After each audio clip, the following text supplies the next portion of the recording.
Voilà, mesdames et messieurs, amis sportifs et surtout amoureux des arts martiaux, particulièrement de judo, je vous dis déjà merci parce que vous êtes très nombreux ici au Stade des Martyrs pour assister à cette grande finale de judo interclub de Kinshasa qui va opposer le club Saint-Joseph de Maître Paulo Di Capelle.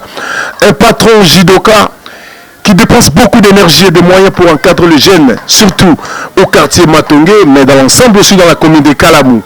C'est lui pratiquement l'autorité morale du judo à Matongé qui est resté actif.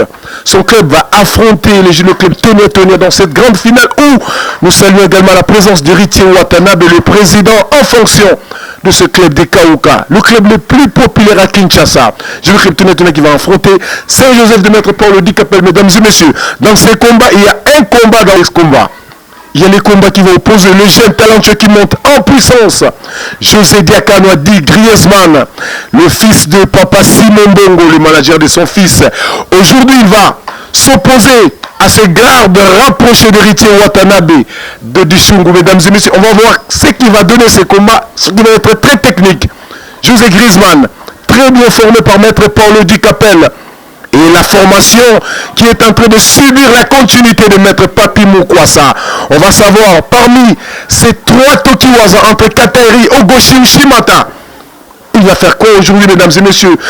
Voilà, d'ailleurs, à mon extrait, il y a un commentaire dans les journalistes à peu c'est la race de Tondi dans Marty pour le combat judo. Bon, le judo est la deuxième discipline en termes de popularité après le football. Il y a un peu de judo. Pour la biso to sala judo to lingaka yango to lembate ata bo finga ata bo critique ata bo wala nani wala journamètre wala nani yesu nani wala journamètre abunda wapi la judo club Kauka ya maître Giboyaka DT001. Voilà, mesdames et messieurs, amoureux de cette émission Soukaina à travers votre chaîne YouTube Palmier News Télévision, je vous dis merci et bonjour, bonsoir par rapport à l'heure que vous nous prenez. Tu es à Walelo, dans le quartier Matongé, l'autorité morale active, il y a judo dans le quartier Matongé, l'autorité morale dans judo dans Matongé, c'est belé, mais présentement, active ça, Maître Paulo Di Capelle, le président fondateur du club Saint-Joseph. Depuis 2007, ce club a été créé. Le club a bouleversé, a donné un judo à Matongé. Nous avons connu beaucoup de clubs de judo à Matongé. Le club Geda, Kamikaze, Kodokan, Pentagone, beaucoup de clubs.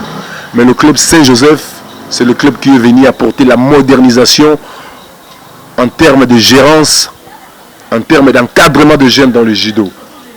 Voilà pourquoi tout le monde a Maître Paulo Di Capelle. Il est également membre de la FENACOJU. C'est lui qui gère la visibilité, là où je fais partie. Moi, je suis dans la communication. Mais notre patron dans l'ensemble de la visibilité, c'est Maître Paulo Di Capelle. Mesdames et messieurs, encore une fois, merci parce que vous avez partout. Le Maître Paulo, de la niveau technique, il y a judo congolais. Comparativement, il judo congolais, il y a Moko. Surtout sur 2 décennies passées, l'époque va Maître Paulo Bunda, Maître Yamashita Titi Mangala, Maître Machuda Lengole, c'est-à-dire Maître Bola, Maître Dina, paix à son âme, Maître Bido. C'est-à-dire Belé, Maître Giboyaka, Maître Manix, Belé, période de Maître Bunda, so Kiti Sousouye. La génération Bissopete Bunda, maître Didendou qui déborde les monuments vivants, maître Lycée d'Or, maître Patou Makalangi Doué à Barumbu, que je salue depuis la France. Niveau technique, ils ont une mais ce n'est plus le cas aujourd'hui. De là à Kinshasa commis, club mon pour ma champion taille en tente mon corps, faut posséder dans le transfert. Au moment où le club mon besoin champion Kinshasa, dans le classement de 4 judokas basombi ailleurs. Moko a formé dans le club wana. Plus récemment, le judo club Kodokan, il a raflé presque tous les titres. Champion en tente, champion en ligue. Mais au tel le classement, il n'y avait aucun judoka formé dans Kodokan. Ce n'est pas normal. Alors que Kodokan est venu ça, judoka est ndenge. Maître Sampake, maître Braddock, a commencé par lui-même le patron de ce club, maître Machuda Lengole. grand compétiteur te gourma kindoki. C'est-à-dire que judoka n'est pas mal à Kodokan. Mais Lelo, qu'est-ce qui fait défaut? Est-ce qu'il n'y a plus de techniciens, il n'y a plus de bons entraîneurs pour former Ndenge pour former Rabiso? Est-ce que tu as former les judoka? Tu commences à se contenter dans le Lukabatambon pour former les judoka? Est-ce que cette situation va continuer comme ça? Chaque génération un langage. Le langage actuel, tu continues dans le bruit. Ma question au Union tout, on va essayer de les répondre avec Maître Paulo Dicapel, qui est avec moi sur le plateau. Maître Paulo, bonjour. Bonjour, journal maître. Maître Boninjo. Oui, je te calme, je te très très bien. Ça va vraiment. Avec Dieu, nous vaincrons. Boni Boulot, Boni Club Saint-Joseph, Boni Maison Publique Padik, Boni Baffaire. Oui, Baffaire, j'ai évolué. Ndenge kaka mamu se tambola na mboka ba faire évoluer public padik ya ngonde passion numéro 1 nanga wana penza donc eza lokola papa aboti mwana na ye public padik c'est-à-dire public padik yali c'est-à-dire abréviation il y a publicité Paulo Dicapel yango wana comme public padik. Profitez pour m'être expliqué batou nakata il y a entreprise public padik. Activité nini ça la katikuna bat bayebake ezani ça la moi je peux le savoir mais bato ba Hollande au monde entier na poto na France ba États-Unis na Afrique du Sud surtout parce que to lo ba en Afrique du Sud bayeba public padik ba activité nini ça la bon en soi public padik yeli agence ya communication visuelle surtout support donc tout ce qui est imprimé au bomonara tout ce qui est imprimé des bomonara biselati V-Club, wana nous sommes sur la malade public padik, nous avons un t-shirt, nous avons un journaliste t-shirt il y a Fenakoji parce qu'il y a presse spéciale il y a Fenakoji. Nous avons un t-shirt des abonnés tout et ça la marapa na biso. Na kata public padik, tu vas aller dans centre de formation et d'encadrement, il y a des jeunes pour te prendre bango métier. Les akaka bongote pondé na vandi boye ngamoko na ali judoka ceinture noire 4e dan.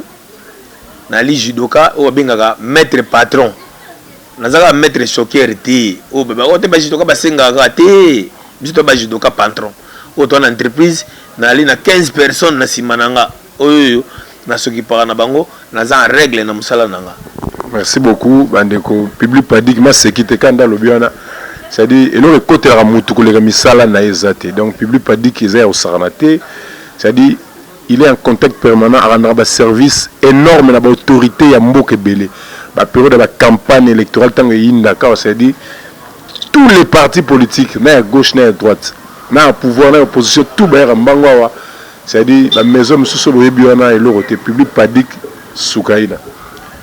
Tout le monde parce que vous avez statué un maître Jidoka. Alors, c'est un 4 maître en résumé, maître Paulo Dicapel, à Banda Jido. Na club nini so kotanga biso moko to mibale ba maître o ba formayo et puis après yango maître Paulo Dicapel ninja ayo yeba na bien na compétition na club nini. Bon ngai maître Paulo Dicapel na bandi judo na UKJ et mutameminga na UKJ alaki camarade ya oncle nanga Mfumu Mpamelo nde amemaki ngai parce que amonenga naza moi trop rigueur na baninga o toki na ba génération na 83 parce que toi na le pang mo na victoire nazaki moi trop rigueur na nolinga mutalekela ngai te quoi nda mona ke nopo azong sanga na ligne amemanga na judo donc mutamemanga liboso na judo za maître donc grand maître comme on dit en judo il y a pas de grand maître pour moi c'est mon grand maître Mfumu Pamelo au gradé. C'est-à-dire, tu as un haut gradé. Grand maître à la raté, tu as un haut gradé. Grand maître, c'est un fondateur Jigoro Kano. Point barre. Donc, il y a un judo. Et après, il y a un judo. On a dit qu'on évolue dans judo très très bien. Il y a un Kasavubu, il y a un Matunge. Et il y a Matunge, il y a un Motan, il y a un Vandama Mouké. Il y a un Mola, il y a un Pisa, il y a un judo. Elle a un judo. Après, babisanga fona zonga na classe mais nayaki na laki nanu fanatique ya c'est-à-dire on a double option fanatique ya grand frère papa leki oncle c'est maître Muzungu Mikabar monument du fait que naki fanatique nae na bande ko mema kimono nae ay ko zwanga akumbinga inde na geda na olordre nae na kota na geda pona banda entraînement maître biko mutasumbilanga kimono maître biko mutazongisanga lisusu na judo pona émerger na koma lelo ndenge nga Paolo na zaboye kolongwa na ngai ya geda ezaki moi revendication ya mabele omoni matonge yali na matonge 1 to na matonge 2 to na matonge 3 biso ezo pratiquer judo biso to na matonge 3 mais to na pratiquer judo ezo dépend de mingi na matonge 1 na matonge 2 quand on dit matonge 1 obandi bolia ti okendo ko masendwe kuna nde place ba créer ba judo yalaki biso awa tozaki mingi na box na défait vient na biso mukubwa Sebados tozaki mingi na box mais ba biso tozaki ba pratiquer boxer mais tokendaka judo nde na ko kende geda na revendication wana bongo euta na moi eloko moko ya mukie po ngana kite geda na rejoindre nouvelle maître na ngai pauvre maître Arthur Kano o azali médaille africain azaki na geda eraye ayebike no na moni il faut na sala club premier club na matonge 3 ezalaki judo club matonge oyo eza créé na maître Arthur Kano et erazu biso bana na ye oyo tobanda dépendre na matonge 3 toye po tocha maboko tokende nango et depuis ce temps là nazaki na collègue nanga Ige Kutu à l'époque Ige Kutu ayaka na kamikaze nga na geda mais tozongi lokwa azaki mwana jolu nga naki na mwa buburu ye azaki nano capitaine nga naki vice na ye mais na espace ka ya 4 mois na yako doubler parce que nazaki na mwa ba performance koleka ye maître ninja na komu koluka keno parce que yaki dena moi ba ene na biso moko alaki da renommé na komba ninja et na komu luka keno ngape ba mona nga keno na kombo ninja et singa keno fona comme na befort o ya salaka pour na apparaître donc c'est un peu ça question me repose à paix maître Arthur Kano o ya sali bino a sali a izwaki pena ba revendication na bino portant à cœur à longwe kuna yo sala JSM premier club ya matonge 3 mais maître na place maître Arthur Azakuna na tombe na ye je ne pense pas que il continue à se reposer en paix œuvre na ye bobomi yango JSM aujourd'hui est inexistant JSM est presque inexistant lelo tout le monde il y a pas longtemps nde et outi moi ko c'est quoi et bundi pe championnat saison passée babimi pe champion entente malgré la ligue skatane na nzela mais avant que la mouka to la mukao JSM comme inexistait limoi qui babino bato bo comprenez qui appelle na yeba taliboso boyo sala JSM mais après bino pe bo se révolter bo bimi ba okei ko sala no Saint Joseph mais bo tika ki JSM comment il c'est dit il disparaîtra son Nathalie pas comme on sous na molaki tozaki na l'autre fois là mukolo busoba comme on est sexant fort le fait modogo bate bele ba bivi la te grand judo kara gaucher za wana mais au gaucher za wana mais il y a des gars mais so tali attaque au coller les loboy on va petit ba ngaba sanit ba sakana Maître Paolo na mettre attaque au coller au joba deuxième bagarre et judo club matonge na 6e 7e bagarre il y a JSM tala lelo ndebo mona tala lelo mais le Pelé moi exemple au gauche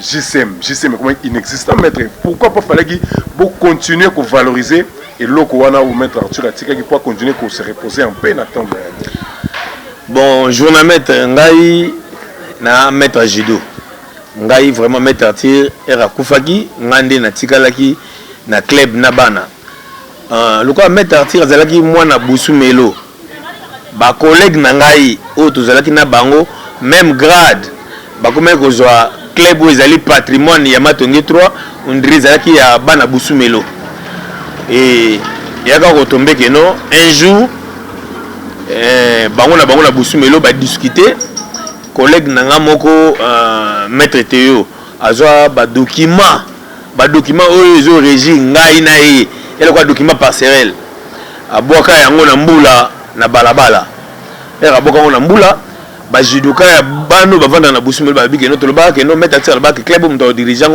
ozala andeo ya Busumelo baya babenganga na sambula na yana lokota ba document ngai na vandi na JSM Judo Club Matonge pendant 14 ans na Judo Club Matonge ngai moko maître Paolo entraîneur ngai moko maître Paolo président ngai moko maître Paolo athlète na monde nati mabongo na esalamate ngai moko financier na perdre même mwana nanga ya mwasi na souci na sumba bakisa mwana nanga na préfère que nous somba bash pour Matonge zalaka te e ba elinga ordonnance ikutenga na mbongo te mwana kenda wana eza nango parenthèse.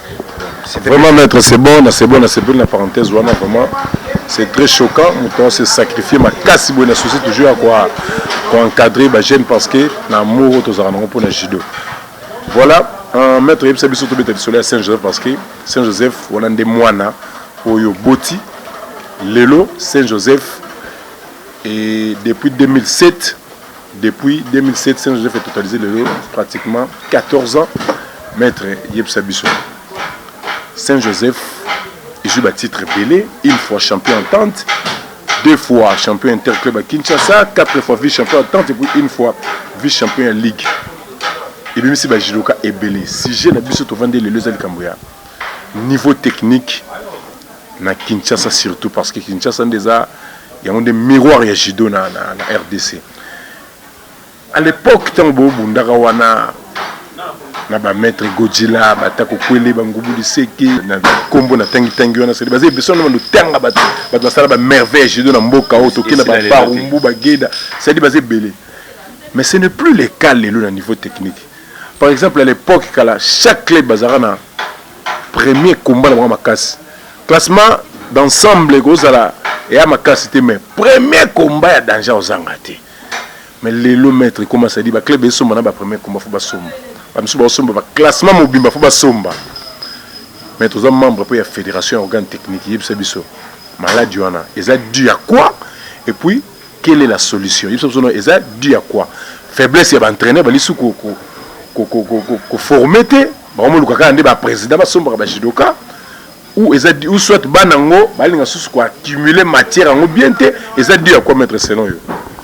Bon na longo na masque pour moi masque il finit pour mon appelé que non mettre Paolo bon problème oyo eza pena pasi na judo ezo sala na motema pasi biso to bande ko bunda to banda dépendre na ba club oyo formateur.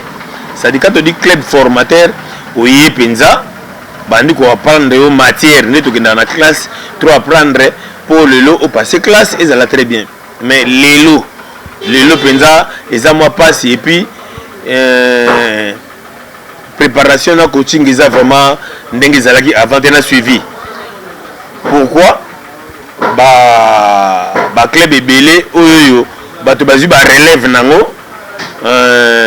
Baye na judo lelo judo comme mbongo judo comme mbongo ezo bomana moral ya judoka mettre juste sous temps ya ko former ba clétité lelo ndé beaucoup ko se retrouver tout ko mona ba club ils ont titre et ata na judoka ya club té ils a passé siko bazo binga ngai sensei ngai na sensei na enseignant ya matière wana siko nazo former c'est que nana ngai utilité neti ngai nena zo loba boita ke membre fédération club où ils ont procédé na plus na ba judoka ba transférer club bon faut bazo lettre ba vandi judoka soka ko ya na club ba transférer ko somba judoka moko pour arranger équipe na plus ou moins 2 mais ce deux bando comme 3 4 c'était que enseigner mes athées club bongo faut besoin nanu ezongi nanu bon na osenga biso mo na fédération tous on entend judo fait comme on a ba division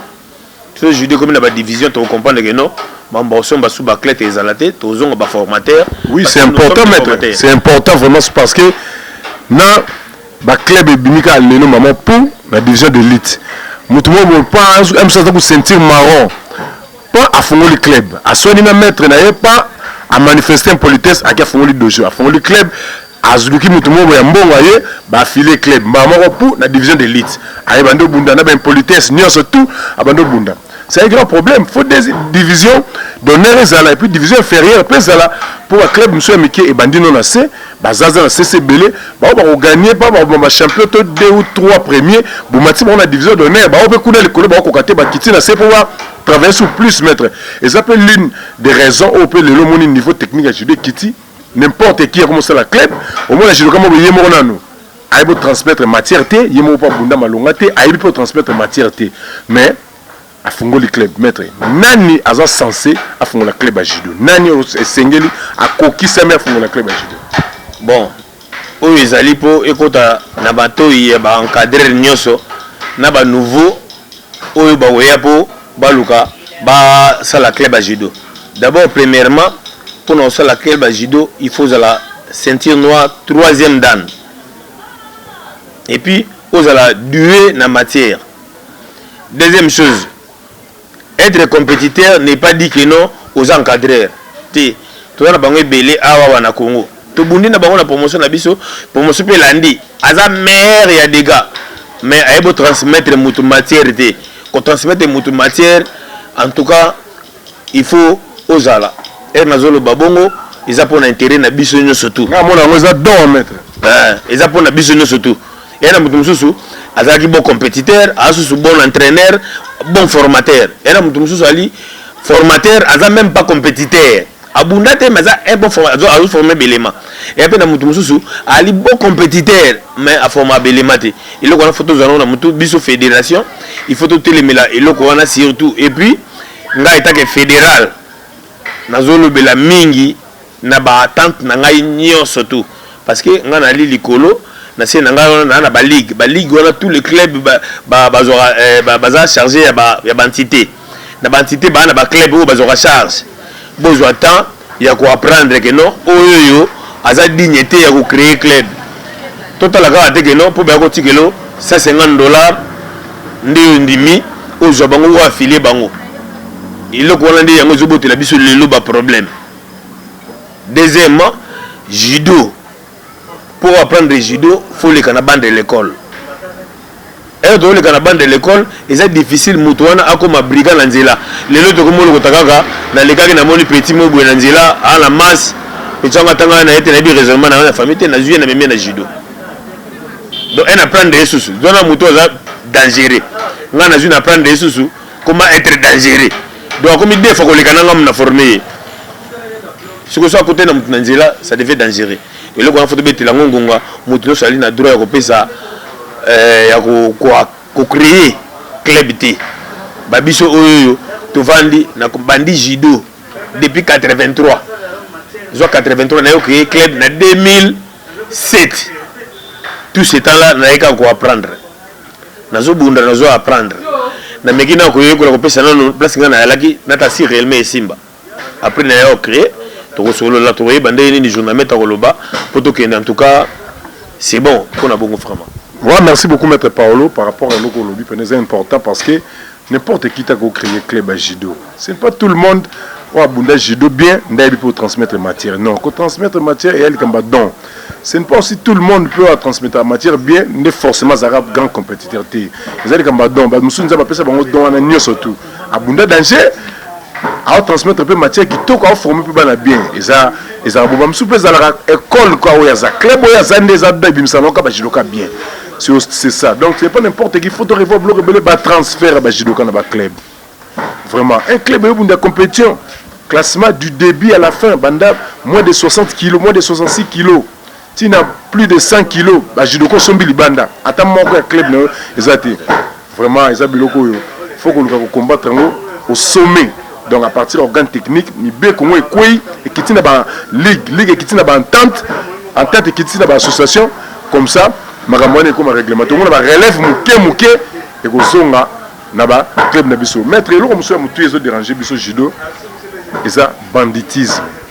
Le phénomène Kuluna oyo et ronjara biso. Moi j'ai toujours été contre ceux qui disent que non, c'est-à-dire ba judoka c'est le judo qui fait la promotion de Kuluna dans la Katia Mboka. J'ai toujours été contre.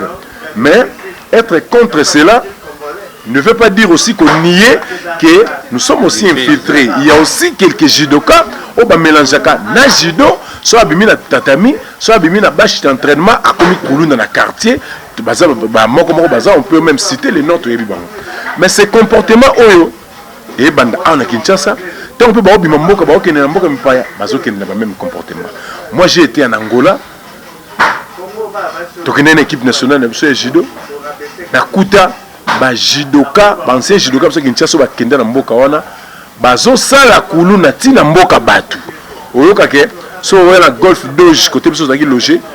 Ba judoka ba kinois ba congolais musu ba koma akotona te parce que ba créer kuluna ba créer deux camps ba musu ba vanda akotona ba musu ba vanda akota ba congolais kota wenzemo ba congolais ba zarato ba musu ba vanda akotona côté ba koma raté ba ope kuna ba koma raté toujours ba congolais mboka ba pa jamais la Kinshasa tout le monde a ba burkinabé mo ba vanda to ba sénégalais mo ba créer kuluna deux camps musu ba vanda na matongi musu ba vanda na kasavu ba koma na raté jamais. Pourquoi toujours ba congolais mboka ba surtout les Cambodgiens actuellement en Afrique du Sud, aussi quand le bilan est. Bah master au besoin d'Afrique du Sud, Hollande bisou.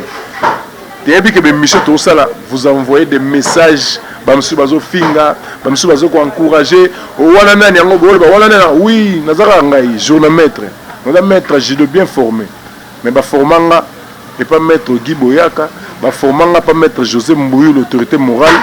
Ba formanga ya kebunda na balabala te aussi ba machette te ba l'accent de judo chez biso batinda ngantiki je sais que l'accent de judo ça dit les là journaliste na continuer à servir judo cela mon mama be ozo dévaloriser discipline na biso na loba ça dit na kondanango avec toutes mes énergies na lobango ba façon ça ta bo finga bo lembisanga loba te mettre en Afrique du Sud lelo il y a des écuries mo resalami kuna Babi depuis 2012 conflit en Ebanda.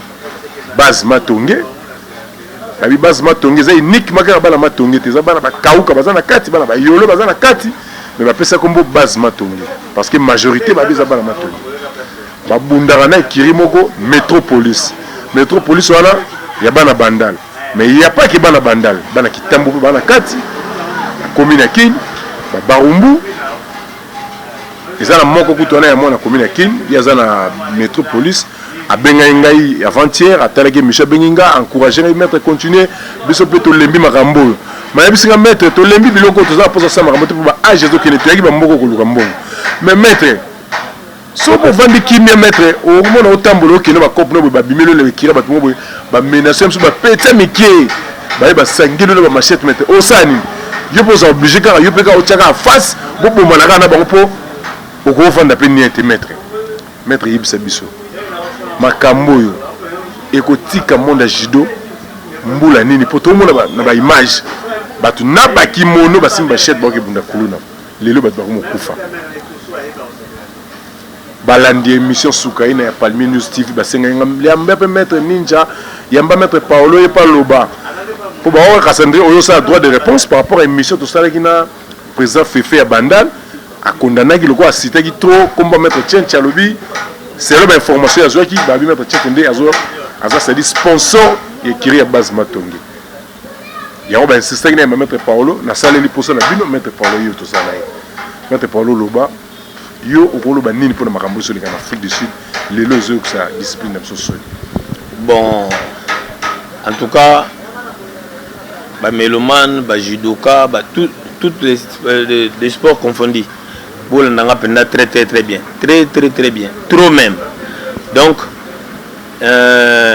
qui banditisme dans le sport, mais ça a infiltré pour intégrer Batu Oyo, pour pratiquer sport. Précisément pour nous musicater, nous avons le qu'on a encadrement, il faut toujours que moto à la bande de l'école pour initier arts martiaux. Ça c'est très important, numéro 1. Bon, ce qui se passe en Afrique du Sud, en 2012, on a la Kendaki, maman moi on a zara, on a bagné l'éléphant, ton homme il a fallu bouger. Na mona ka bambouyema na sala 2 semaines, na mona ka bambouyema 2012. Na mona ba bambouyema mais affrontement pas comme tel oyo ekolongola vie ya mutu. Pour mutalongola mutu na mukiliza ka nzambe. Ekolongola vie ya mutu ekende. Eza bien te mutu mota ki ko accepter babilo comme modèle wana ekende na ndenge moko. kozonga na avis ya batu parce que natalaki ba vidéo namoni ce qui s'est passé eza eloko moya ko encourager te mais eloko ya obeta c'était vraiment nga nazo répondre mutu te na chaka mutu na ligne mutu nyo surtout à comprendre tchétché o bona ka mettre tchétché ya li leki na ngai leki ya camarade na ngai Maître Abido Mangala paix à son âme il a une entreprise naïe. Quand il n'a pas des épreuves il y a brandir pièce par pièce il ne faut pas ça la émission ko lobaki non mutu kingandi ndi asombela kabatu machette baye nango po mutu lobaki na yo na téléphone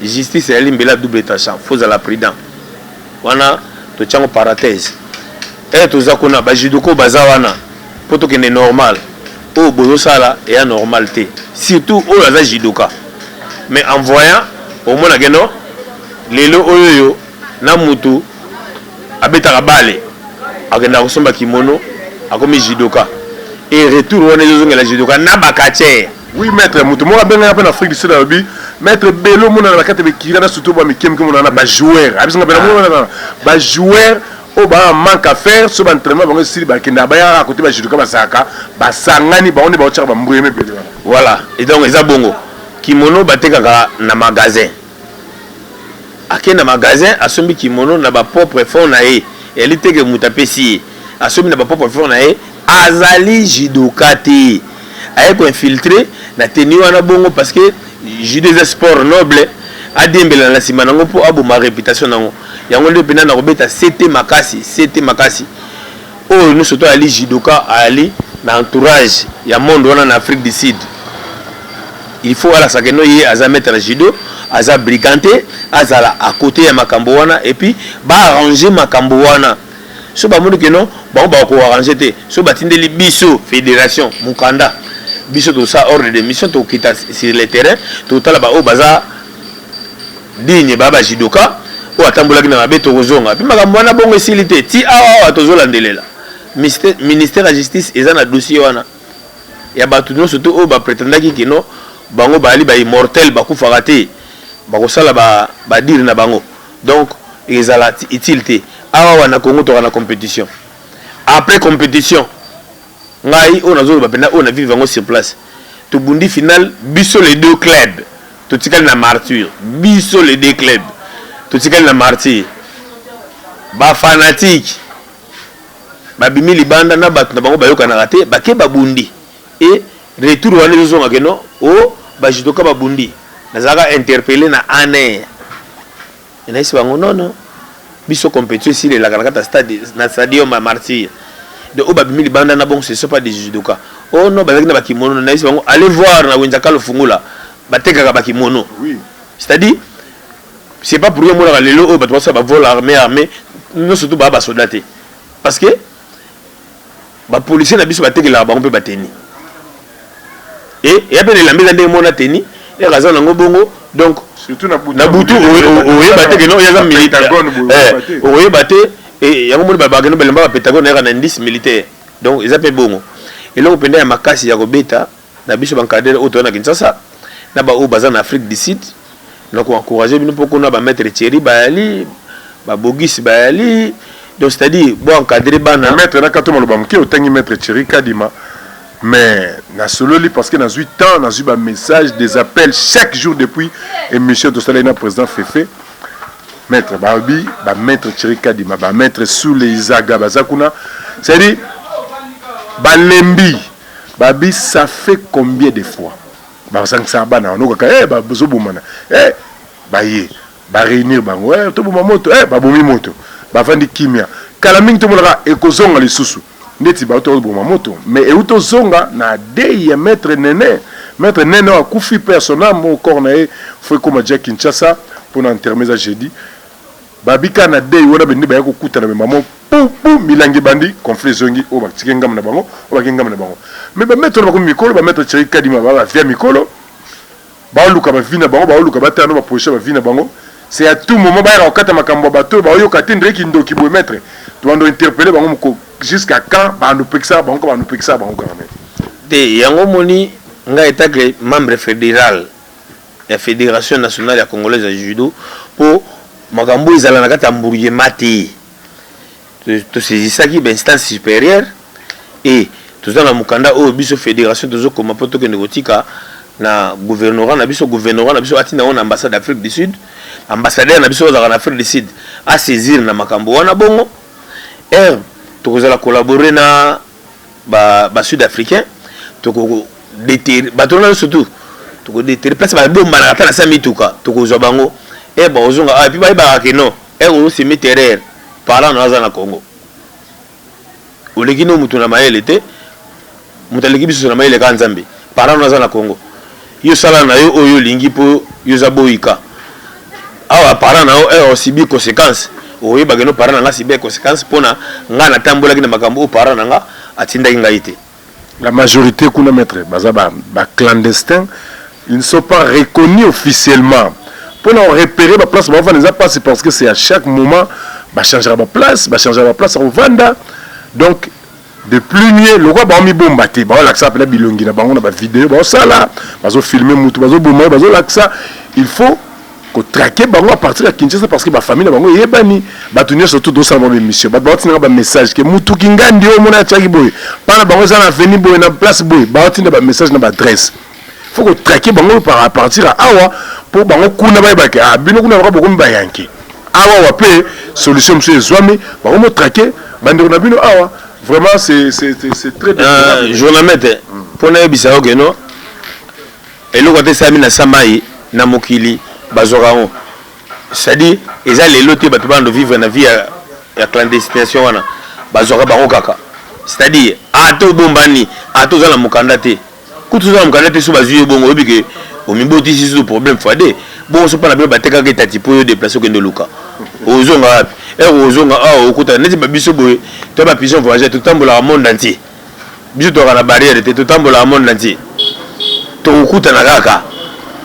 Tu as joyeux, l'État aux joyeux, et puis les parents, nous, parents, nous, Bandango.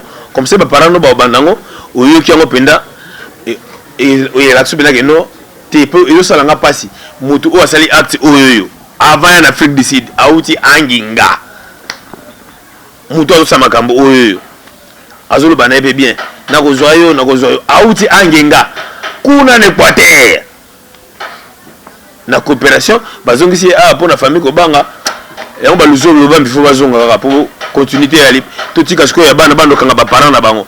Aouti Anginga, parents bazu batini Afrique du Sud au continent des gars. Toko zoka ka bisi pe to lembate, to ba responsable to kende to continuer.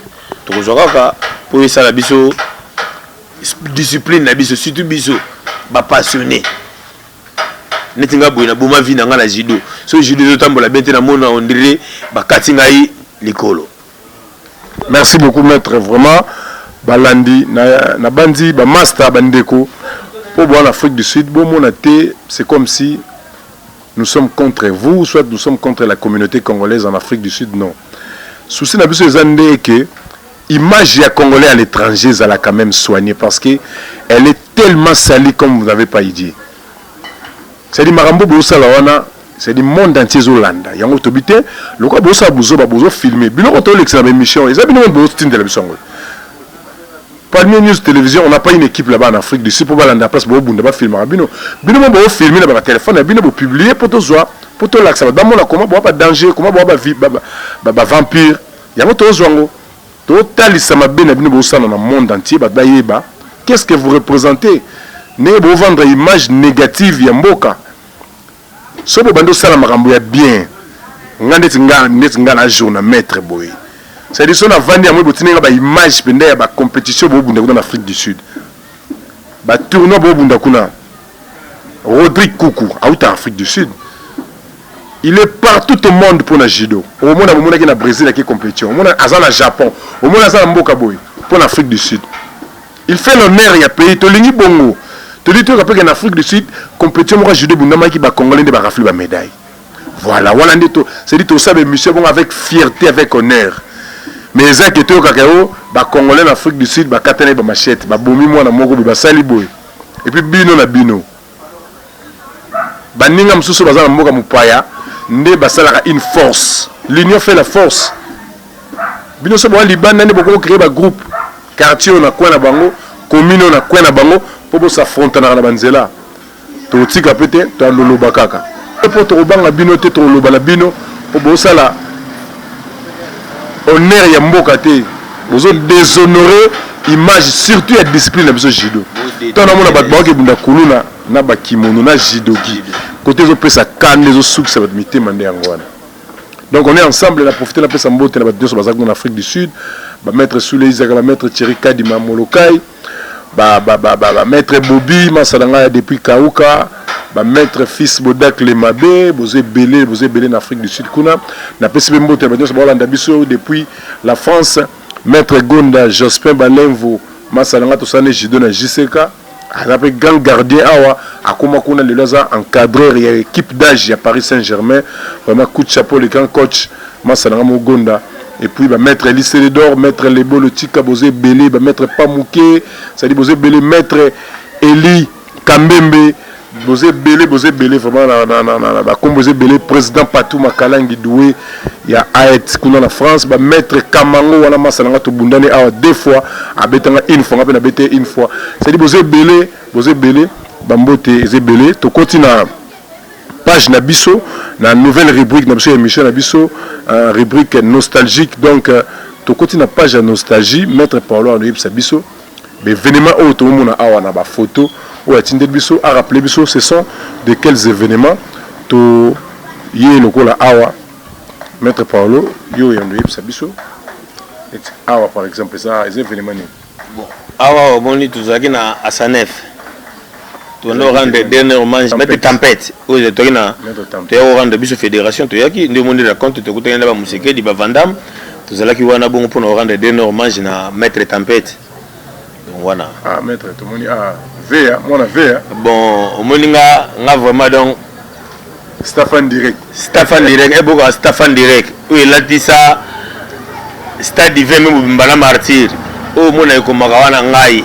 Na veya ngande Paolo Di Capel tata na Jésus na Juma Shabani ngande na pesa bango linye po bomba kuta ngai na kata ndako wana veya nde omoni ba image wana bongo wana yali après défaite na biso finale na torataki na 2014 2018 oui 2014 na 20 mai nande bomoni décoration na ba RFI baloba na ba Canal Plus donc ngande mna sala kyango.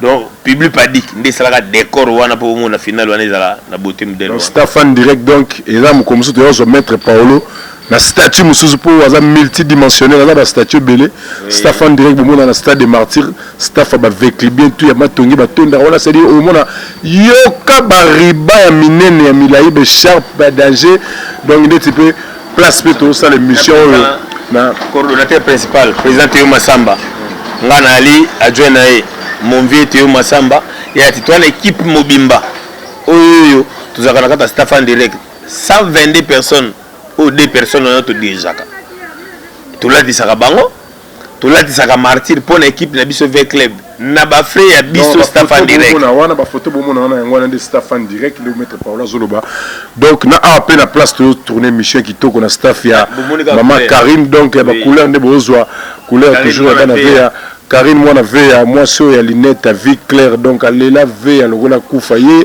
ba vernis na manzaka ezalaka ya vert noir soit vert citron donc pour la veille fort na profiter pe na pesi mbote na massa nanga Aigo la maître junior Cladien c'est-à-dire Sougaïna on est ensemble malgré qui met plateau to zoé kaka to continuer na ba nostalgie maître Yeb Sabiso awa eza activité nini awa zelato kende mo muke ah ouais, ça place ah les activités ni on a mettre chaleur ah ouais tous à qui ba na invitation ba tinde la biso ba mandat de comparution ndé ba fédéral na problème moko tous à qui nango oyo Congo Mbébi ah dossier ma président Dominique Makobo na les autres membres voilà. à la comité yango wana ba interpeller biso pour mona keno ndenge mokili le ba keno fui de Mahomet biso tous à ba patrimoine ya RDC toko ki mamboka na biso te pona dossier moko ya li yango tokende ko se présenter ndo moto yaki awa o pe toza kona oyoyo o bomo toza awa na président Bobo mutali président actuel oazo kumba biso et li président Bobo Mbongo ndeka bomo ndanga na charge de visibilité donc tozala ki wana vraiment poto ke na mambango ti na Sukaina oza place nini namoni photo JCM namoni ba ata okweli tanga zaina osadi Sukaina maître pena solo au gaucher vandi mais c'est hôtel ata okweli lelo boye oki mo et vous mettre expliquer so banane bazar.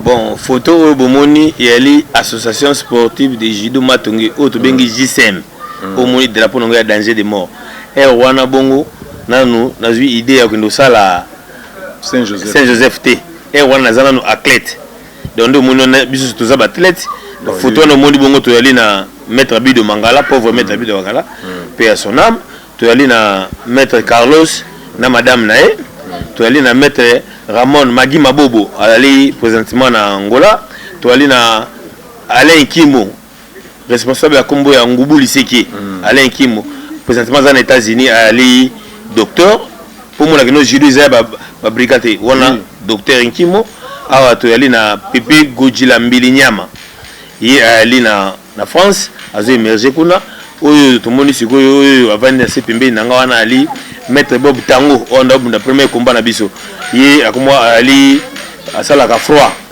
tout ce qui est climatiseur yi ndepenza ingénieur musalane yangwana oyo boye omona ngamoko capitaine équipe Paolo Di Capel et wana na 96 ndeni na ndai ko kamula donc na laki wana siko ata okwele yeyo pembeni na ngai immortel landi muto boto omona na vidéo boto landa wana na maître Paolo pembeni siko boto la yeyo to tangwaza immortel côté idari na ngai Modogo attaque kukwere imbattable Modogo pour n'importe on a bon en 96 ba pauvre city ba kima Modogo na compétition parce que en opela ba judoka ya samouraï otono benga terminator aza le pele abaluka loko hélicoptère pour na Modogo attaque kukwere aza maître à judo ya solo ndi bomona kaye atambola aza maître ya judo ya solo donc ba maître Canis ba kima Modogo attaque kukwere donc yi wana obomoni na photo wana maître Aiza Felimani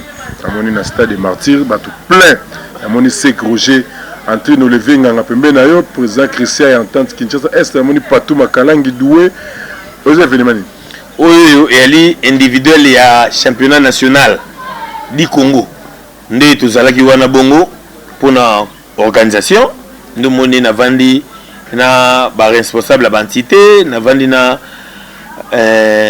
mon judoka que je l'aime Makalangi azalaki wana na vandi na Vinganga o ba bengi bibliothèque ya administration judo soki lelo azate a mame kote wana ngam na lobisa na ngaji kenga soki yo boyo moni ke na administration yali pièce par pièce ye na ocha le Vinganga so bolo ke na me bango na télévision na ocha na TV Sek Moudé c'est le premier secrétaire de judo club Kauka lelo azana kata administration ya Kinshasa Ouest c'est-à-dire yemta bendanga pendant petit yo musala presse au sala tu dois servir le judo yemta bendanga tu mona comment les commentateurs attitrés à toutes les compétitions judo awa na mboka na biso c'est grâce il y avait yemta bendanga na tchanga ba courage abi il faut servir judo en tant que journaliste donc le V Roger Oumela vraiment il ali parmi ba cofondateur il y a association sportive Saint-Joseph président biso o nento moniawa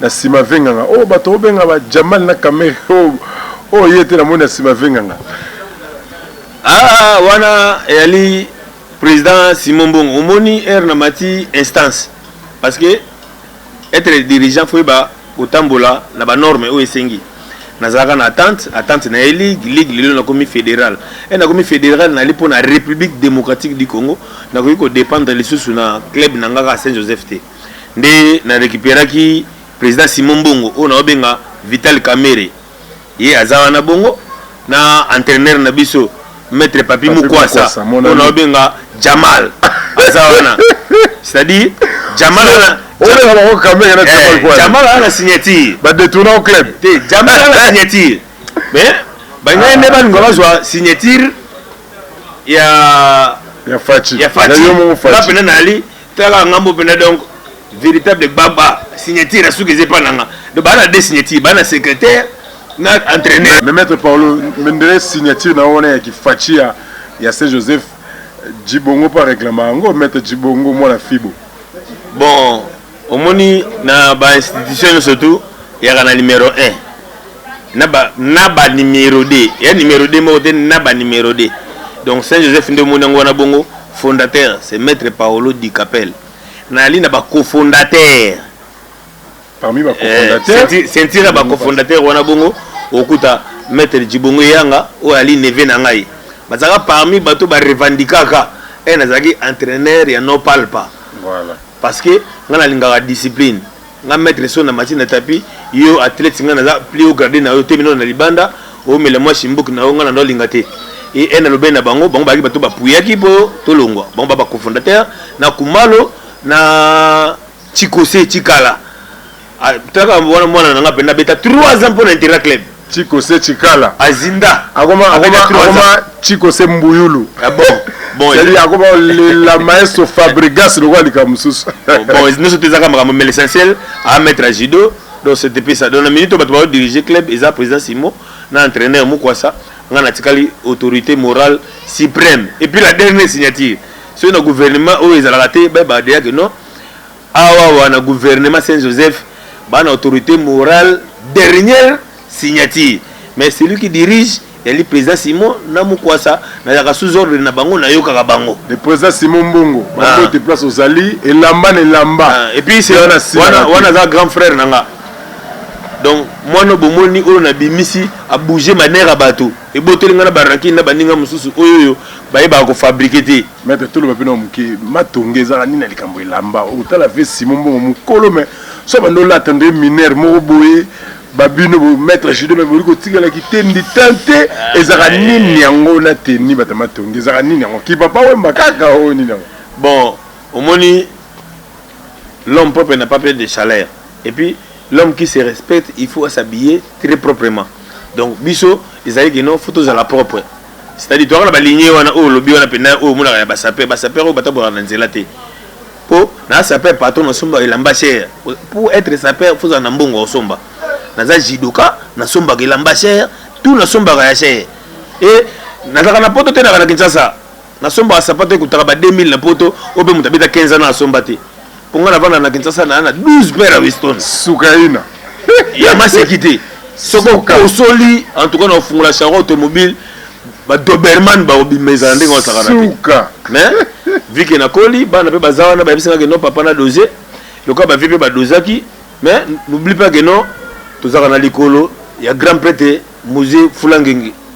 donc base la awa donc wana ya kama parenthèse vraiment merci beaucoup bandeko balandi j'espère tokomi na suka ya émission na biso pona lelo to yambela ki bino maître Paolo Di Capel le patron le président fondateur de club Saint-Joseph et puis le patron de la visibilité membre de la Fédération nationale congolaise de judo to yambaki poto le makambo teli niveau technique na kata judo congolais ndenge kiti maître tokomi ko chuter to yebi que moi ba dédicace les ans raté mais Saint-Joseph club oyo et bimisi quand même ba judoka ebele parmi peu ba club oyo ko somba ba judoka to na likambo to lobela ba transfert Saint-Joseph peut somba judoka trop mais Saint-Joseph bimisi judoka qui fait parler de son nom aujourd'hui maître José Diakanoa dit Griezmann Geno Abima qui a surprendre Mokili à Kamousi Batou. Premier combat confirmant, c'était à Limka face à Biolo Diromari qui a Kauka a gagné combat Bimise Mokili Mumbeye Baye Bachaika partout. Personnellement, j'ai été en Angola avec ce petit. J'ai été au Congo Brazzaville avec ce petit. C'est de sentir talent Isawana. Maître Yebsabiso mais Lelo Griezmann apparemment il n'est plus le Griezmann Oyo. Aneko Kamou Sabatou sur le plan technique. Mon négligence est côté, trop WhatsApp, trop Facebook, mais Tatami Mouké, Bash Mouké. Même l'équipe nationale, l'entraîneur national, réclamera toujours. Il n'aime plus les entraînements. Et ça dû à quoi? Griezmann en Hollande. Bon, Oyo, Naobeta, plus c'était Naobetango, Namuto, Oyo, Ali, entraîneur actuel. Maître Papi Moukwasa, c'est lui l'entraîneur principal.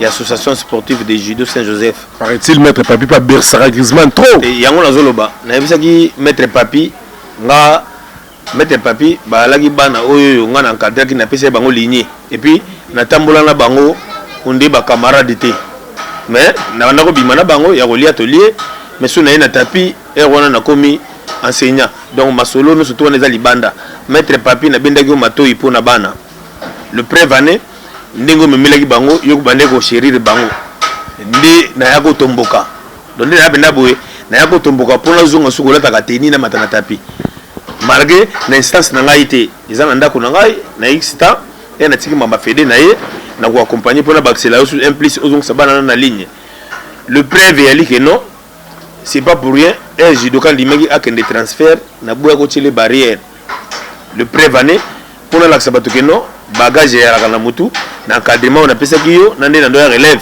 au moins to bimisaki biso ndeto na baujana ou na bimisi baujana donc les plus âgés na bango bongo ak na 17 ans na kasi je mettre à témoin ba monde ni ba beti ba club oyo et ça déjà ba 30 ans oui c'est-à-dire pour vous voir que non on a quoi comme meilleur trop na milieu pa kuta suna ba camarade ba meilleur a comme na moi ba excès des ailes moko ils a gandé tout le monde a gandé bon na ba Messi ba pe na masse na mo ba ngina bango mais niveau comme là a comment neti ndenge ya komaki mais mettre mo quoi ça temela moi na azonga ligne année on a transfert te ngamo na zana na tapis na posa na bunda na équipe nanga oyo na tikilaki yo o mema yango tokozala na yo yozaka entraîneur principal ngana na sima na yo bana na bazonga et puis nazongisa ye tel que alaki pona bisaka bato ke no na kobimisa ye abunda na été po Griezmann a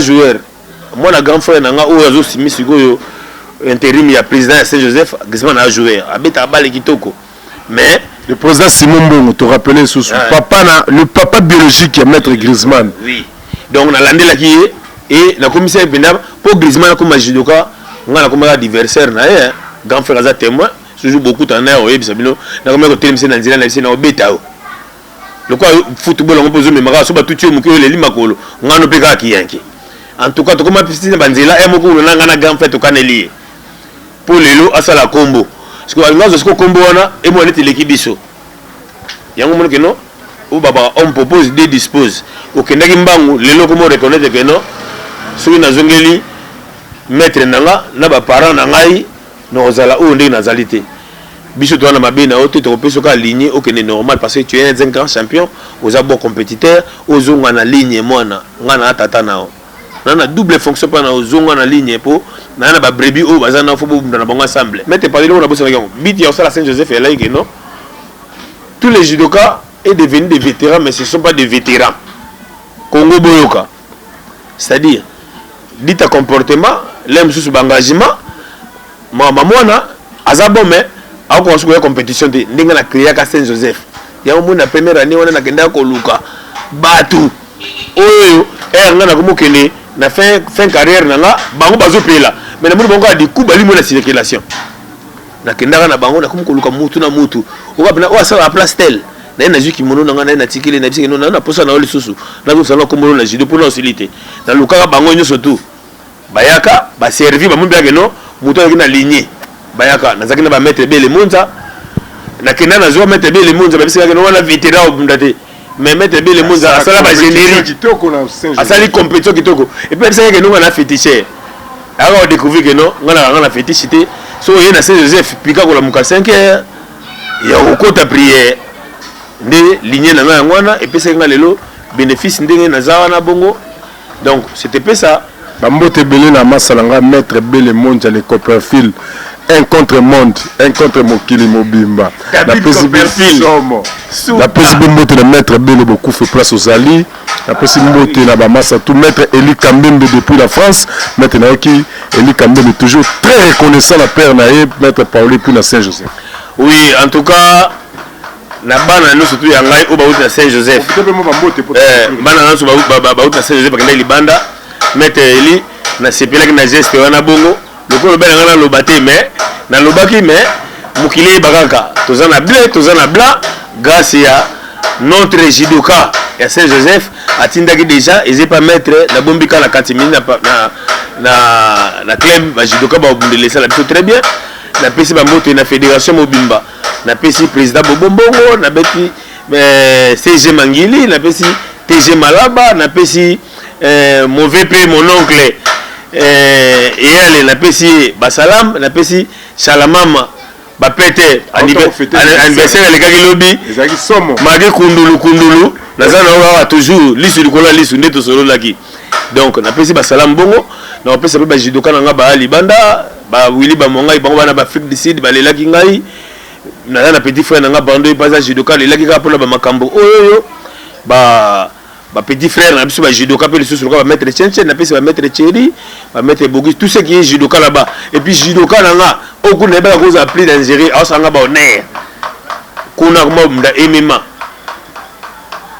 bato oyo baoparete wana baosala baliboma moto esengaka asala liboma akokotisa mbongo lelo na emema et puis tout le monde en Afrique du Sud ayebi Boule un grand champion congolais abuka maseke bongo yo continue na maseke ti wapi mais boye bageno pe fachi beto na libiso pe tozolandela kaka osali mobulu na libanda bakokanga tata na bino na mama na ye lakini napesi maître papi napesi bajudoka na ngai napesi capo beton napesi ye napesi VP Saloum auti na convalescence wana li VP na kati ya Pepe Godjila na France napesi ba Pepe Godjila na France napesi ba Nickel Biala napesi collègue à moi oyo bazwaka biso mibale na Fumu Pamelo na bosa koloba eza legend Dadi Bakoyeni Fumu Pamelo azwaki biso na victoire 52 bango na victoire au côté ya la wana yaki juste na kozala entre 48 boye wana Dadi Bakoyeni puis alaki na bosa nité collègue master na ngai bibliothèque à judo o ngane to na débat tongo midi pourquoi maître Canoïs Masoko Mabende c'est-à-dire wana ali bibliothèque kalamba ezomona yazali na yebiki judo ezali napesi ba vekoko napesi mbuyulu maître José Mbuyulu autorité morale maître José Mbuyulu yo yebika nde tozaka na kundulu na ngana yo napesi ba salam napesi maître Sada napesi maître Sampake napesi pe Masaro biro na bango wana ya kundulu mais bo milengela bo préparer maître Matsuda bankadrer bazala bozo e bon entraîneur azala po ba préparer ba petit batite se koti bana bazongi na ndako na bango na saleka remerciement wana po eyaki kundulu na biso napesi président Aïk napesi Deten Elonga do biso to na famille judo napesi pe na président sortant na biso alaki apotoki ala napesi pe Dominique Makobo na bosani te Gujuru Goyem Deko tozawana toujours pour nous encadrer judo ngana zawana pour na bino depuis na bosani bureau na ngai Moyembe rapprocha mokonzi plus que Kamere ya remplaçant Maleke plus que Kamere Maleke ali l'autre là c'est qui est a autobela istoma bakatele ka moi 2 ans pamba Muima Maleke c'est Muima déclassé radié wana bande touche mais ya na yo mambenga aka na base toujours babomaka dossier bato te tango yebi makambo te kitoko. Merci beaucoup Bandeko Balandi, vraiment c'était un grand plaisir pour moi de recevoir dans cette émission Soukaïn à travers votre chaîne la Palmier News Télévision Maître Paolo Di Capel, l'autorité morale du judo à Matonge aujourd'hui actif. Le monument Biko Muzungu Bazali Beli Moussouba Libanda, mais on actif. Si on parle de judo, si Griezmann va bien l'élo dans Matonge. Parce que Maître Paolo Bazalawana, malgré l'affaire, malgré l'occupation, il sacrifie aussi son temps pour l'encadrement de la jeune. Et cet encadrement est très bien continué par Maître Papi Moukwasa, mon ami. Maître Moukwasa Bongama, parce que on aura un numéro spécial. Yona président Fefe. Pour te mettre toujours le même sujet. Il y a un niveau technique. Il y a un transfert dans le judo. Il y a un contre-phénomène de transfert. On est commis. Ils ont un judo. Ils ont un relève dans le club. Mais président Fefe, il y a Akam Azapour. C'est-à-dire qu'il y aura un débat contradictoire. Binombale, pièce contre pièce. Mais les autres ont Maître Paolo Yemoko. Les autres pièce contre pièce. Après, c'est l'expliquer. Master en Afrique du Sud, encore une fois, on continue tout le monde. On va vous prouver que le judo c'est la deuxième discipline du pays en termes de popularité. Soukaïna toujours, Tokutani, le numéro est